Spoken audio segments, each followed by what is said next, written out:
So, risk management, no risk, no fun.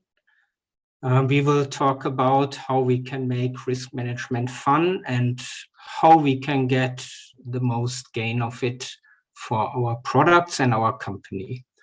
And what I'm telling you today in this seminar, that is not theory, so all that has been done in real life. So why can I not? So this is the outline of the talk. And what is risk management about? Risk management is not about avoiding risk, like you see in that little cartoon. It's about managing risks. However, what you very often see is that people do not manage their risks, they administrate them. So let's see how we can effectively manage our risk and how to get the most gain of it. So I guess many of you have been in risk management sessions like that. Very boring, very tiring. Why is that? You see that very often in settings where risk management is done because we have to do that. It's required by the regulations. And so we do not understand why it makes sense to us. And then we have sessions like on that little picture. The result is that if it's like that, the companies, that of course, they have to invest a big effort, but the gain that they get from that big effort usually is very small. So what do we have to do to improve the situation? If we think about it, the reason why the regulations ask us to do risk management, it's not to make our life more difficult. It's to help us. Of course, in the end, it's about protecting the patient, but to protect the patient, it helps us to make better products and improve our business ultimately. If we do that right and risk management becomes a useful act for us, the result will be, well, it's still a big effort, so we can't change that, but we get a large gain. So the question is, what do we need to do to leverage that gain for ourselves? And the solution is we really need to understand how risk management is supposed to work. Surprisingly enough, it's not always fully understood. But if you do, hopefully your risk management sessions will become like that. So let's start to understand risk management a little bit better. So if you look into the risk norm, how is a risk defined? We have a harm to the people or to the environment. We have a hazardous situation that causes the harm, and maybe we even have a failure cause that causes the hazardous situation. And the way how we have to assess the risk is we need the probability of the harm to occur and the severity of the harm. That's the ultimate definition in the risk norm. Now, if we look at the probability that the harm occurs, that is your complaint rate, at least if you have a high-risk product, which means that the harm actually occurs in the market, in the field. The severity we need to get from a medical professional. So that is how a risk is defined in the norm. But as we have already seen in the previous talk, in the appendix, you find another possibility, so that you split your probability up into the probability of the hazardous situation to occur and the probability of the harm to occur if the hazardous situation has occurred. And why might that be a clever idea? If you have a low-risk product, the probability of the hazardous situation to occur, that's your complaint rate that you can measure in the market. And again, in that case, the probability of the harm to occur once the hazardous situation is there that has to be provided by a medical professional. And then, as we have seen in the previous talk, you combine the two into the probability of the harm to occur. Now, what you sometimes see in risk analysis is that people also consider a detectability. That is, detectability of the hazardous situation so that you can detect it before the harm sets in, so that the harm can be prevented. However, this detectability we have already taken into account, namely in the probability of the harm to occur once the hazardous situation has occurred. So for that reason, detectability does not belong in a risk analysis. It's already priced in the occurrence of the harm. If we look into FMEAs, that's different. So let's make a little excursion to FMEAs. What do we assess in a failure mode and effect analysis? So first, we do not have a harm, we have an effect. And that is an effect to the, for example, to the functionality of our device, if we do a design FMEA, to the usability, if it's a usability FMEA, or maybe to our software, if we do a software FMEA. And this effect, of course, has a severity, but it's a very different severity than in a risk analysis. It measures how severe is the effect to the functionality of our medical device. We have a failure mode that causes the effect, and that failure mode that may be detected before the effect sets in. So here we have detectability, but then the occurrence that we measure is different than in a risk analysis. We measure the occurrence of the failure mode in case of the failure cause. So that means detectability and occurrence, they go to the same entity. It's the failure mode. It's not the effect. That's the difference between an FMEA and a risk analysis. And of course, if you like to, you can combine the two. So your occurrence of the failure mode and the detectability of the failure mode into a likelihood, which is the likelihood of the effect to occur. But you have to be very careful. It's not the same than the probability of the effect to occur. It's a different measure. But still, it might be useful to combine the two, and we come to that later. What is risk management about ultimately? Ultimately, we want to mitigate the risks. In order to do so, we need to understand the causes of a risk, or ideally, the root causes. So how do we do that? If we look into a hazardous situation might be caused by a design failure, maybe a usability failure, or maybe a software failure. So in other words, a hazardous situation might be caused by a failure of our product. And if we look further down, the failure of the product might be caused by a failure in our manufacturing process. However, there can also be other reasons for a hazardous situation to occur. For example, it could be a cause that is inherent of our therapy that our medical device supports. So if we understand that, we see that the three entities, risk to a patient, product failure, process failure, they are connected.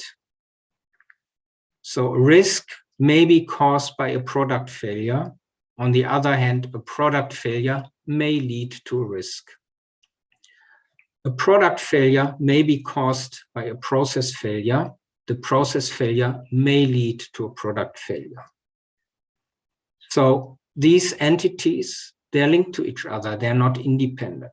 There's a relationship between them. So the question is, how can we build that relationship into our risk management file? And that can be done like this. So in this graph, you see the 3 layers: risk analysis on top, in the middle design FMEA, and in the bottom process FMEA. And when I talk about design FMEA, this is a simplification, so it could also be a usability FMEA, a software FMEA, everything that analyzes failures of our product. And what you see here, that the 3 entities that describe a risk or a failure, they are shifted by one element in the 3 layers.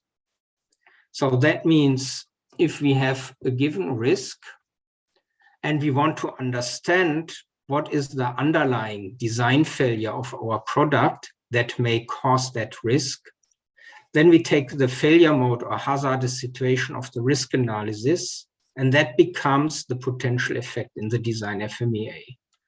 And we take the failure cause of the risk analysis, and that becomes the failure mode in the design FMEA.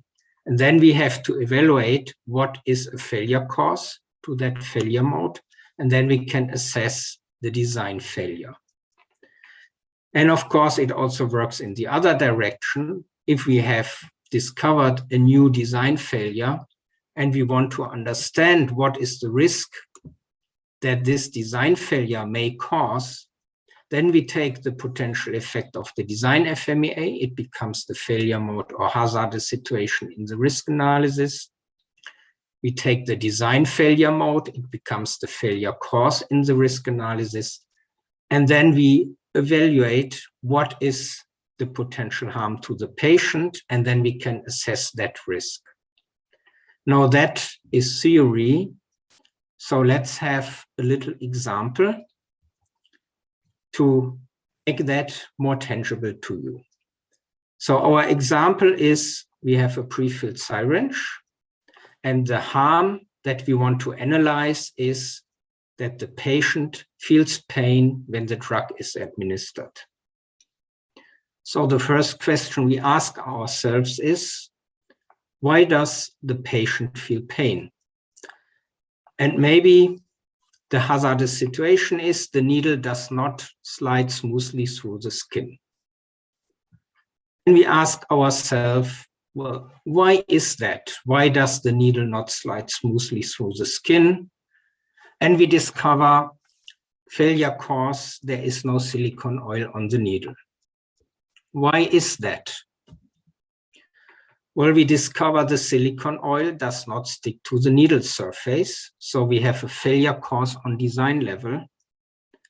And we ask the next why question, why does the silicone oil not stick to the needle?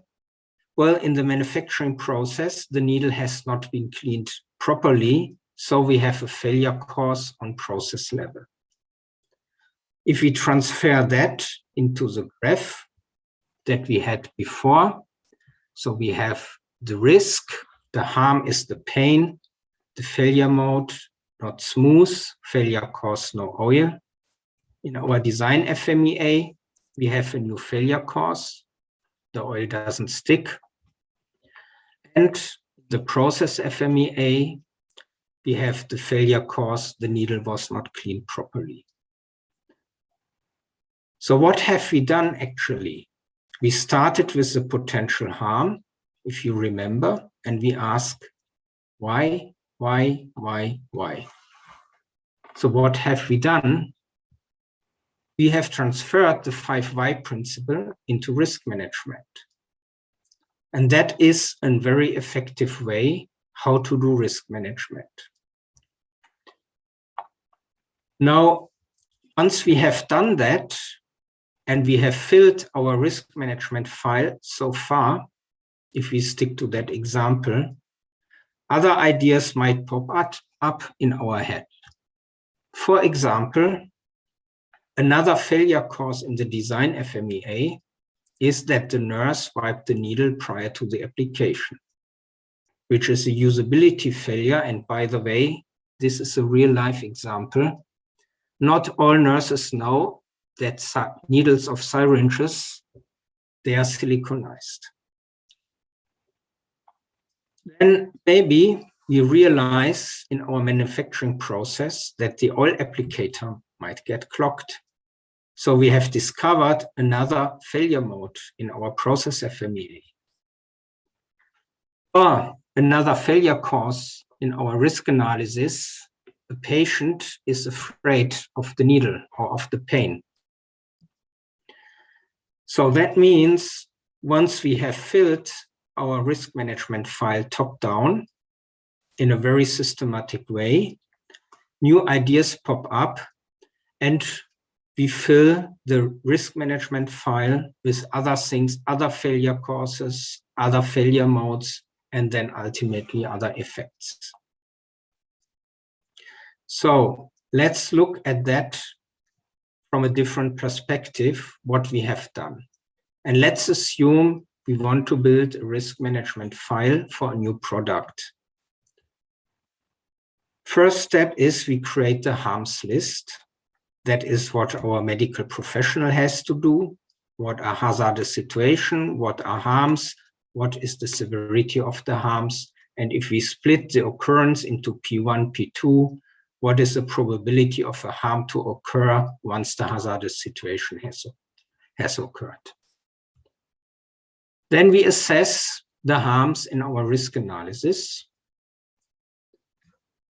If the risks might be caused by a design failure of our product, we de-escalate the risk to the design FMEA, assess them there. And if these design failures may be caused by a failure in our manufacturing process, we de-escalate the design failures into our process FMEA and analyze there. That's our top-down approach. Next, we take our product specification or our use cases, and we assess them in our design FMEA or usability FMEA. And if these design failures may cause a risk to the patient, user, environment, then we escalate that into the risk analysis and assess the respective risk. The same we do on process level.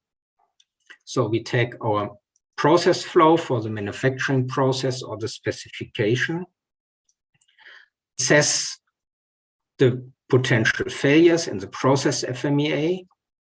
If the process failure may cause a product failure, we escalate that into the design FMEA. And if design failure may cause a risk, we escalate to the risk analysis. That's the bottom-up approach. And then, as shown in the example before, we will get additional ideas, new failure causes, new failure modes, and so on and so on. So that means this structure, it's filled with new ideas, and that fills your risk management file automatically and helps you in a very systematic way to get very easily, effectively, a complete risk management file. So if we look into that again, into our 3 levels. So on the top level, we have the risk, we analyze risks. On the other levels, we do not analyze risks. We analyze failures. That's important to understand. That means on each of the 3 levels, we assess the right things. For example, your process engineers, they think about process failures. They do not think about risk to patient. They also do not think about product failures. Product failures, that is done by the product engineers in the design FMEA. And only risk to patient, that is done by the people who understand the therapy. So on each level, we do the right thing, but the levels are connected. They speak to each other and they cross-fertilize to each other. And that works for all kinds of devices, be they complex or simple, whatever they are, that really works. And it's very effective and very efficient.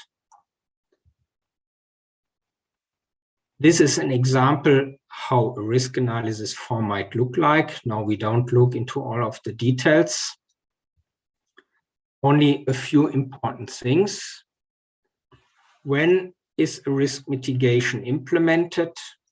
It's implemented once you have specified it and the specification is signed. From then on, you have a development process that makes sure that it's implemented and that it does work.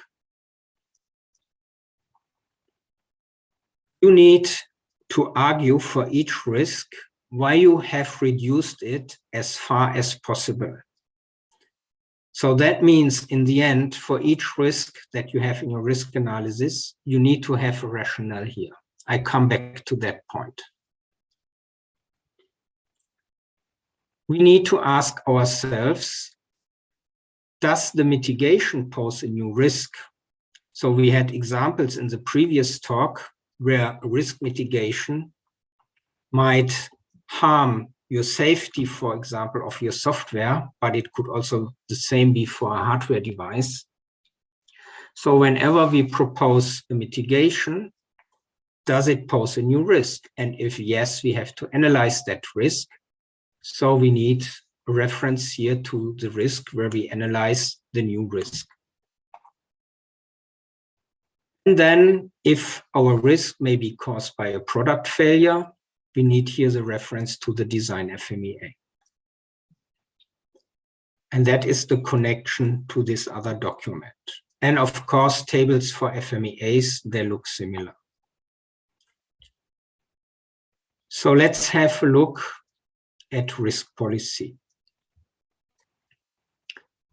Risk policy defines which risks are acceptable and not. And let's take an example where we have 4 levels for the occurrence and 4 for the severity. And by the way, 4 or 5 levels, that's a very good idea. If we have more levels, you get precision, which is only fake, and people might discuss a lot to find the right level without much value. If you have less, you cannot assess your risks properly. So if we have 4 risks, 4 levels for severity and occurrence, your risk acceptance matrix might look like this, or it might look like this. What is the correct approach? To understand that, let's look what is your highest severity. It will be permanent impairment or death if you do not separate the two. So the question is permanent impairment or death, is that acceptable with your occurrence level 1? In other words, how many deaths are acceptable for your medical device and what it does for the patient? So that defines which risk acceptance matrix is the correct one. Now, let's talk about risk mitigation a bit. So the norm says all risks have to be mitigated as far as possible. So that's the new acronym AFAP. So that includes the acceptable risks, the green ones in our risk acceptance matrix.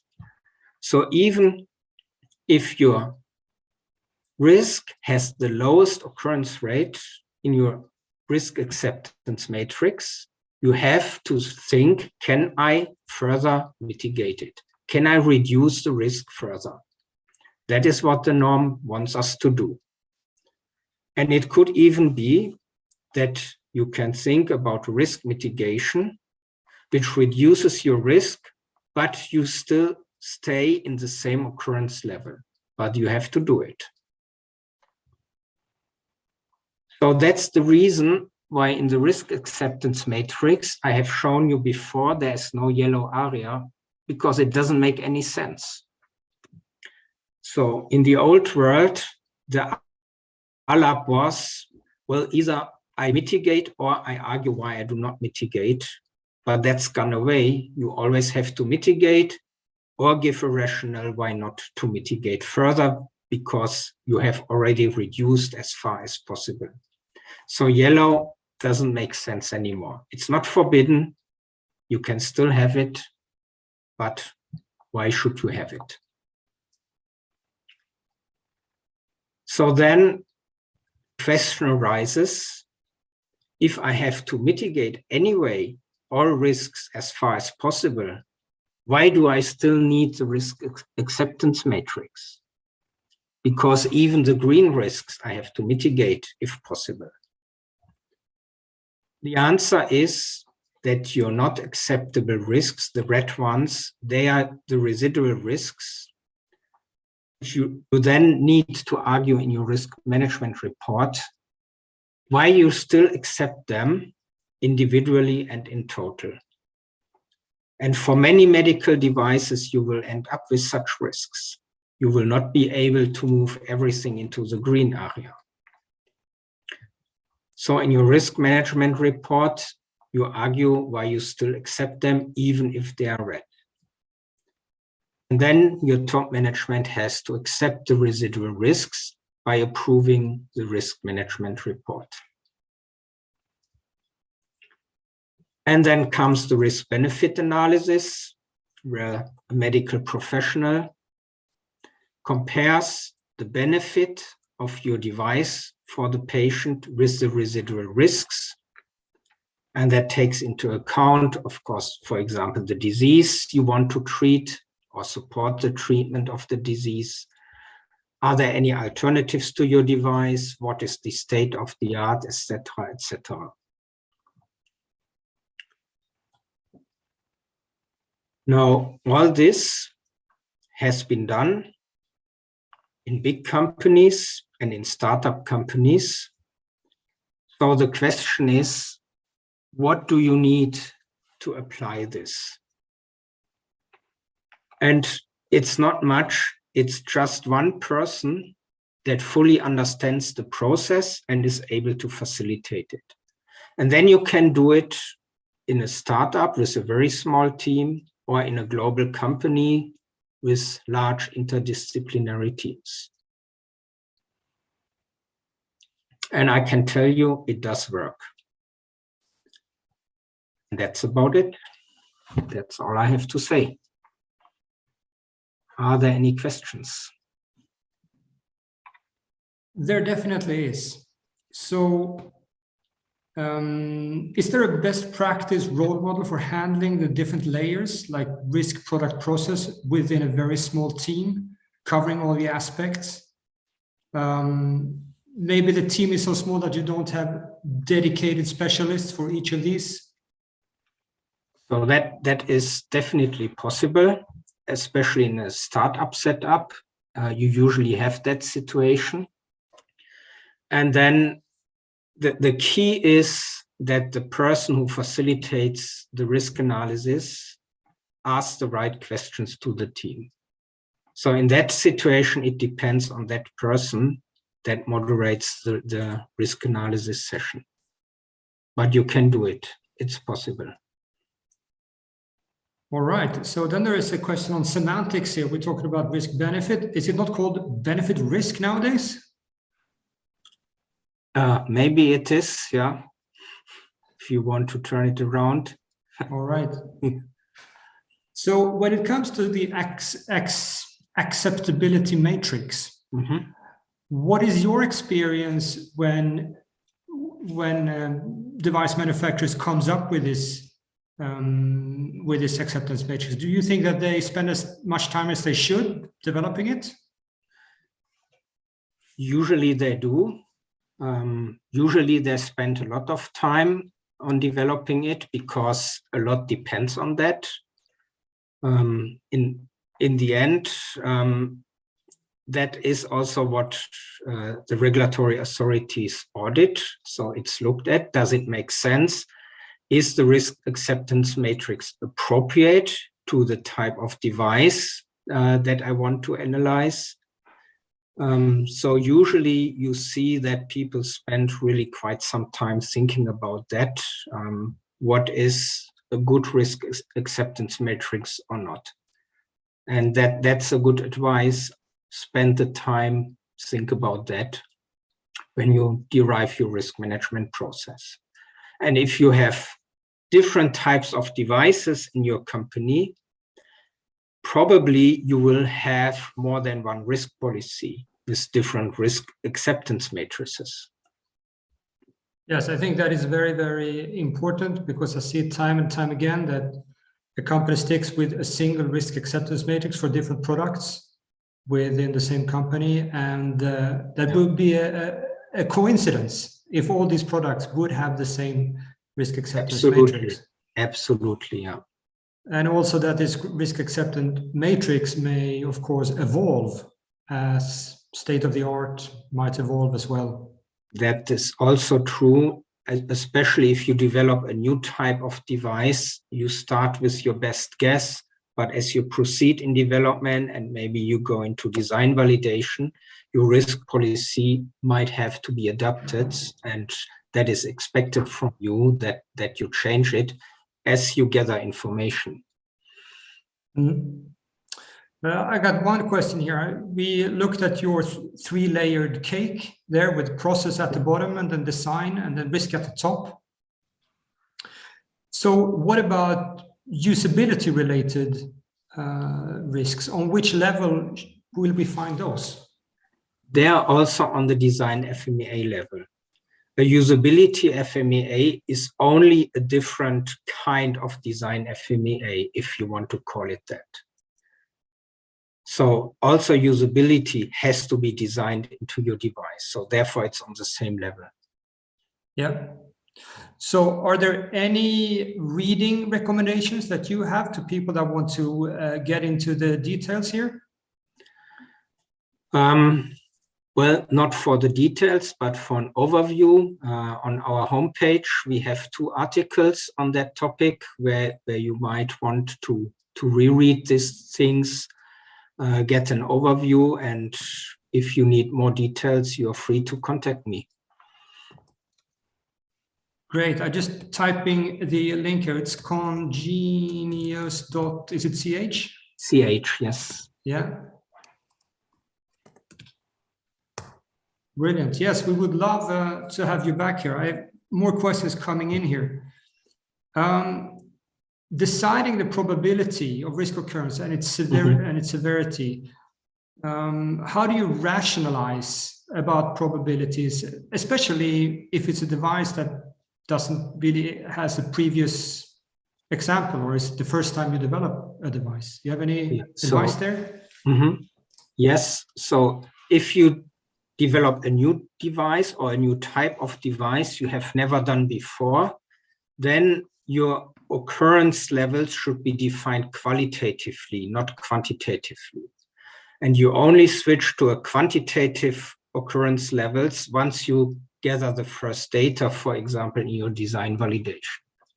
So it's fully okay to start qualitatively.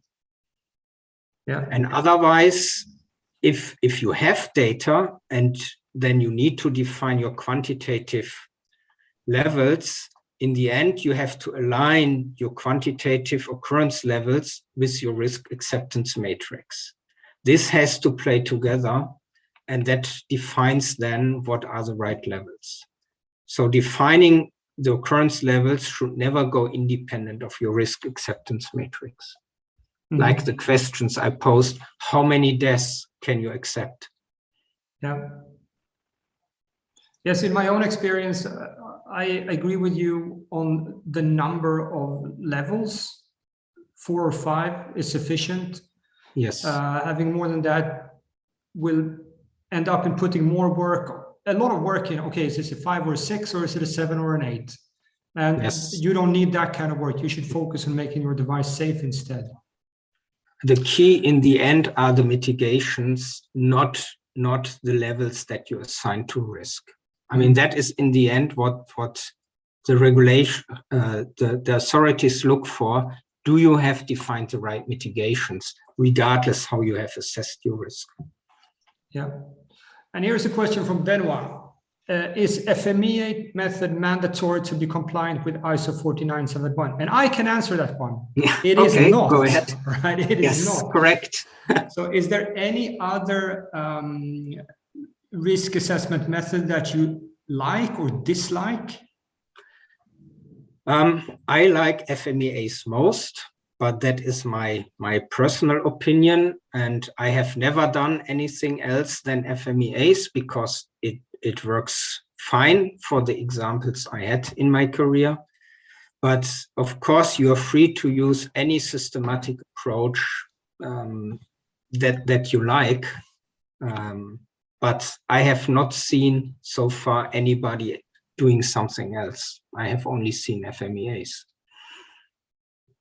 I see. Here is another one from Daniel. What do you think about doing FMEA levels informally without documenting it, and document the detected failure modes as risks on the highest level? Or do you suggest to document the risk analysis on all 3 levels? Yes, I would document all 3 levels, because if you do it informally, you haven't done it. What is not documented has not been done. So the question that an auditor might ask you, well, how do you come to these risks? Have you not missed something? And a design FMEA might be proof that you did it in a systematic way, and you are very unlikely to have missed a risk in your risk analysis. That's the reason why everybody does FMEAs, even if the risk norm does not require us to do it. Now, there are different ways how to document that. The way I have shown you is one way. There might be other ways, but you have to document it. Eva is asking, and I find this very, very interesting because it's controversial. Can you explain about economic considerations for mitigations and measures? And I mean, we all know the standard. Economic considerations shouldn't be part of your risk assessment, really. But in the end, we are economic entities that perform these risk assessments. How should one address this? Right. In the end, we all have to earn money, or the companies I work for, they have to earn money so that they can pay our salaries. So it is something we have to keep in mind, but we must not document that. So that means when we think about risk mitigations for a given risk that we know we have to mitigate it, of course, we are allowed to think about an economic way how to mitigate that. And in the end, we have to defend our mitigations, that they are sufficient. Of course, we must not say, well, that's too expensive, so therefore we did another mitigation. No, we have to defend the mitigation that we landed on. And that is what is checked. But of course, we should think economically. We should not waste money, but that's not documented. So that is the informal part. And whatever we decide upon, how we mitigate a risk or why we think we cannot mitigate it further, we have to write it down without mentioning economics. Yeah. Yes, I think I heard a story once that said that this talk about the economic consideration entered the 4971 in order to prevent people for being cheap on mitigations. Yes. Implementing relevant, rational mitigations just because they didn't feel like paying the cost. And it's not about that you should implement every possible mitigation, yes. how yes. strange or fantastic or expensive it would be. You should be rational yes. here. And that is the reason why the ALAP has gone and we have the AFAP. So the ALAP was in the past too often an excuse to be cheap. The AFAP allows us to stop mitigating but we have to give a reason, which is always possible if you want to. Yeah.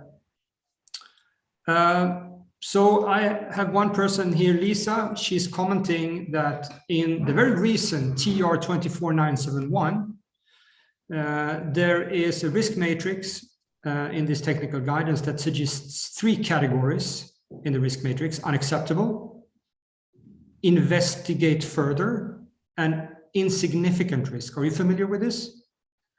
I'm not, but I mean, you can do that if you like. I mean, nobody forbids you to have as many levels as you want in your risk acceptance matrix, as long as you mitigate each and every risk as far as possible. But if you have the level investigate further, that means, yeah, you're not yet done with your risk analysis.